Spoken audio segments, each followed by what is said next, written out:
Kali ini saya mau cerita tentang perpindahan ibu kota yang sebenarnya terjadi banyak sekali dalam sejarah kota-kota Indonesia. Mampu membabat hutan dan membangun kota dalam pengertian membersihkan lokasi itu dari hal-hal yang jahat menjadi sebuah kota. Itu tradisi membangun kota di Jawa.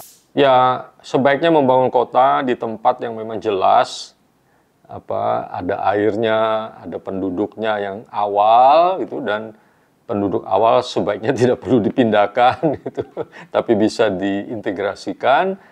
Kembali ke cerita Marco, bersama saya Marco Kusumawijaya. Saya penulis buku ini, Kota-Kota Indonesia Pengantar untuk Orang Banyak. Kali ini saya mau cerita tentang perpindahan ibu kota yang sebenarnya terjadi banyak sekali dalam sejarah kota-kota Indonesia. Misalnya Kesultanan Banjarmasin itu pernah pindah ibu kotanya dari kota Banjarmasin ke Martapura. Martapura itu berada di hulu dari sungai Martapura yang bertemu dengan sungai Barito, tempat kedudukan kota Banjarmasin.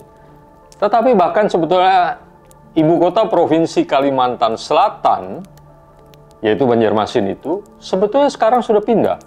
Pindahnya ke Banjarbaru.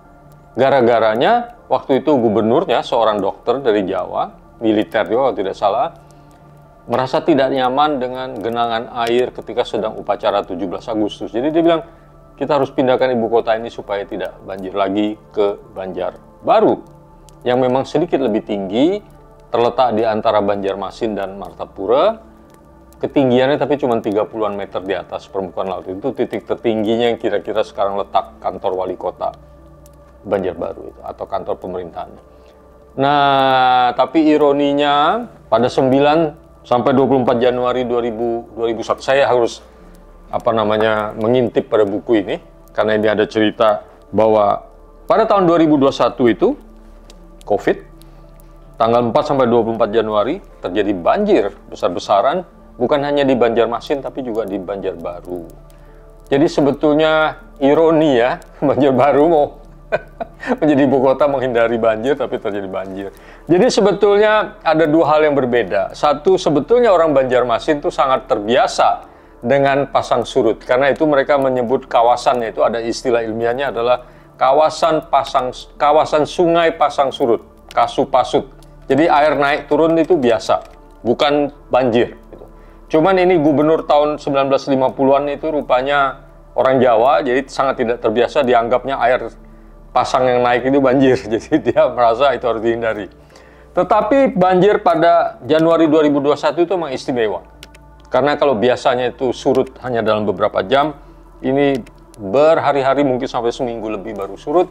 Dan itu memang karena kerusakan alam, yaitu apa yang disebut air permukaan meningkat karena lereng-lereng gunung menjadi gundul. Itu teman-teman sudah banyak penelitian tentang hal itu.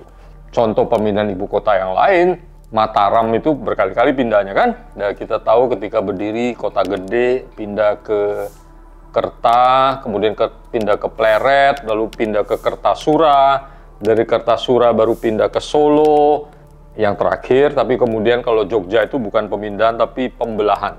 Jogja dibangun karena Pangeran Mangkubumi berkonflik, lalu udah silakan bikin kerajaan sendiri, bikin ibu kota baru gitu. Nah, kalau di Jawa itu emang orang kalau bikin kota baru itu selalu membabat hutan sih. Jadi sebetulnya dari semua kota-kota yang dibuat itu selalu ada cerita hutan yang dibabat. Termasuk yang sangat tua yang namanya ibu kota Majapahit, yaitu Trowulan. Itu juga Raden Wijaya bersama pengikutnya membabat hutan. Karena hutan dalam kebudayaan orang Jawa itu memang punya makna double ya. Satu, dia tempat orang mencari ilmu, berakar barangkali di kisah pewayangan Mahabharata, kan Pandawa itu diasingkan masuk hutan, di hutan dia belajar menjadi sakti, keluar menjadi sakti gitu. Jadi hutan adalah tempat belajar, karena di dalam hutan Anda akan berhadapan dengan berbagai macam cobaan dan kemudian Anda mampu mengalahkannya, Anda keluar menjadi ulung gitu. Tetapi di hal lain itu juga berarti bahwa hutan adalah tempat yang buruk, tempat penyamun, tempat gendruwo. Karena itu ketika Anda menjadi raja, Anda harus membuktikan mampu membabat hutan dan membangun kota dalam pengertian membersihkan lokasi itu dari hal-hal yang jahat menjadi sebuah kota. Itu tradisi membangun kota di Jawa. Nah, saya nggak tahu tuh, mungkin juga sekarang berulang barangkali ya, ketika orang membangun kota baru maka membabat hutan juga gitu. Tanpa sebetulnya sayangnya mengindahkan kriteria-kriteria lain sebetulnya. Jadi orang-orang Jawa dulu, misalnya Jogja itu dipilih di punggung bukit, kiri kanannya kan ada sungai ya. Jadi dengan demikian dia memudahkan pengaliran air dan sekaligus juga sumber airnya mudah. Dan biasanya meskipun itu sebagiannya adalah hutan, di tempat-tempat itu sebetulnya sudah ada permukiman orang. Karena adanya permukiman itu menunjukkan tempat itu layak, karena kemudahan akan air, udaranya bagus, cukup subur untuk bercocok tanam dan sebagainya, meskipun tidak harus tepat di titik kota itu. Karena dalam beberapa kebijakan Jawa juga mereka menganjurkan supaya membangun kota di tempat yang bukan paling subur justru, tapi dekat tempat yang paling subur, supaya tidak mengurangi lahan pertanian. Ini juga yang saya lihat dilanggar akhir-akhir ini, karena banyak sekali orang membangun bukan hanya kota baru, tetapi juga membangun real estate justru di atas lahan yang subur, seperti sawah. Misalnya, maka kita tahu jumlah sawah kita berkurang. Ini yang menurut saya kurang baik. Nah, ada lagi misalnya kita tahu kota Batam. Sebetulnya kawasan Riau itu juga adalah kawasan di mana Raja-Raja Riau itu memindahkan ibu kotanya berkali-kali itu. Kan kita tahu pendiri Malaka itu dari Sriwijaya, pangeran, dia pertama pindah ke Singapura, kemudian ke Johor, kemudian ke Melaka. Lalu ketika Melaka diambil Portugis, dia balik lagi ke Johor, Singapura, kemudian ke Riau.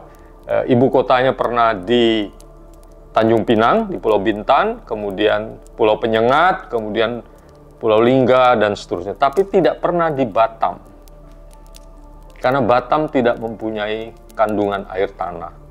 Sehingga sampai tahun 70-an ketika pemerintah Indonesia memutuskan Batam untuk dijadikan pusat kota industri, penduduknya sebelum itu hanya 6.000-7.000 orang. Sekarang 1,3 juta. Berkembang dengan sangat pesat.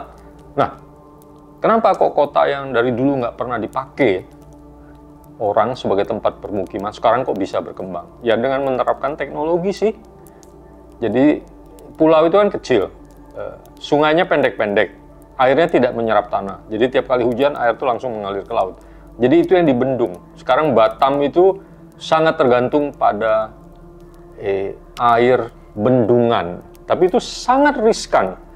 Jadi juga pada tahun 2020 atau 2021 itu terjadi hampir krisis, dan itu sering, beberapa kali terjadi. Kalau hujan terlambat, sementara konsumsi air kan tidak berkurang ya sepanjang tahun ini, tapi ketika hujan terlambat, bendungannya kering gitu. Dan itu terjadi lagi terakhir. Itu lagi-lagi ada ceritanya di buku ini, Anda bisa ikuti kalau mau tahu sampai detailnya. Jadi ya sebaiknya membangun kota di tempat yang memang jelas, ada airnya, ada penduduknya yang awal gitu, dan penduduk awal sebaiknya tidak perlu dipindahkan gitu, tapi bisa diintegrasikan. Nah, kalau tidak, harus berhitung betul menerapkan teknologi. Tapi teknologi kan perlu biaya, dan kita tahu dari Batam pelajarannya tetap mengandung resiko ya. Setiap sekarang ini kalau musim hujan terlambat di Batam itu, pemerintah maupun masyarakatnya was-was itu. Nah, kan kita tahu sekarang ya bahwa ada ibu kota yang katanya baru itu juga mengambil airnya dengan membendung sungai ya, membendung apa namanya, bendungan Sepaku ya. Dan memang keadaannya itu mirip dengan Batam, karena di sana tidak ada yang disebut cekungan air tanah, CAT, dalam pengertian tidak ada air di dalam tanahnya itu. Mereka tergantung pada air permukaan, dalam hal ini yang ada di sungai, dan karena itu harus dibendung gitu. Nah, membuat bendungan itu membutuhkan waktu, dan karena itu kita tahu IKN itu kan sempat mengalami keterlambatan air ya, bahkan disebut sendiri oleh presiden waktu itu. Nah, ini menurut saya harus hati-hati itu. Jangan sampai tiap kali musim hujan terlambat, orang yang tinggal di ibu kota baru itu harus was-was gitu. Sementara raja-raja Jawa dulu kalau membangun ibu kota itu penuh perhitungan, dan kita tahu sampai sekarang bahkan Trowulan yang dihancurkan dan ditinggalkan itu tempat yang kaya dengan air, bersebelahan dengan kawasan yang sangat subur. Begitu juga tentu saja Yogyakarta yang bertahan sesudah 250 tahun, Solo dekat sungai dan seterusnya. Harusnya itu menjadi pelajaran buat entah raja zaman sekarang, entah siapapun yang mau membangun kota baru.